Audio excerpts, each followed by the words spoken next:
Hello, I am Piyu Munshi from DIMS Hospitality and Travels Private Limited. এর আগে অনেক video আপনারা দেখেছেন আমাদের কোম্পানির তরফ থেকে দেওয়া। রুমেলা আমাদের যে খুব ভালো একজন স্টাফ, সে খুব ভালোভাবে আপনাদেরকে এক্সপ্লেন করেন প্রত্যেকটা জিনিস। তো আমার নাম পিউ মুন্সি, আমি কোম্পানির সিএম।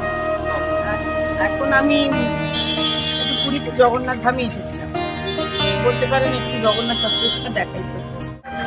বর্তমানে আমি পুরী সোনার গৌরাঙ্গের কাছে দাঁড়িয়ে আছি।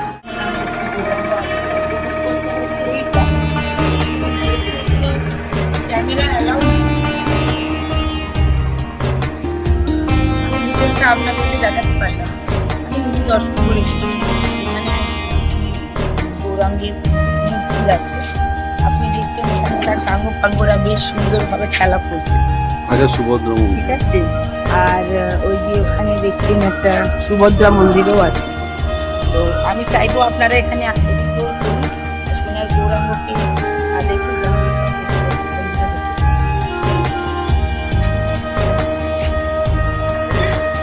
তো আজকে ভুবনেশ্বরের একটা মন্দির দেখতে এসে আমি চিন্তা করলাম কি আপনাদের সঙ্গে এটা শেয়ার করা যেতেই পারে, কারণ আমরা সাধারণত দেখি কি জগন্নাথের ধাম, কিন্তু এখানে সোনার গৌরাঙ্গ একটা আছে, বিগ্রহ আছে এখানে।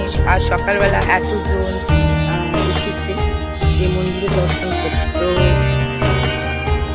আমি একজনের কাছ থেকে জেনে নেব কি এটা কি বা এনার মাহাত্ম্য কি, এই ঠাকুরটা কেন এইভাবে সোনার করা হয়েছে বা কবে থেকে এই বিগ্রহটি এখানে সোনার আছে। আচ্ছা, মন্দিরের নাম সোনার গৌরাঙ্গ, গোল্ডেন কে বলতে। अच्छा, ये कब से? बहुत पुराना मंदिर, बहुत पुराना मंदिर। अच्छा, ये এখানে মানে টুরিস্টরা আসে? बहुत आते थे, बहुत টুরিস্ট বহুত আসে। আচ্ছা, जगन्नाथ मंदिर से पहले ये मंदिर है, জগন্নাথ মন্দির থেকে আগে এই आगे মন্দির। मंदिर। তো এখানের মানে খোলা বা বন্ধ সময় কি আছে? सुबह 6 से खुले रहते हैं, रात 8 तक खुले रहते हैं। बीच में 2 बजे बंद होता है पूजा के लिए। আচ্ছা, और मंदिर के अंदर मोबाइल अलाउ, चप्पल अलाउ नहीं है। এতদিন তো আমরা জানতামই না সোনার গৌরাঙ্গ এখানে আছে।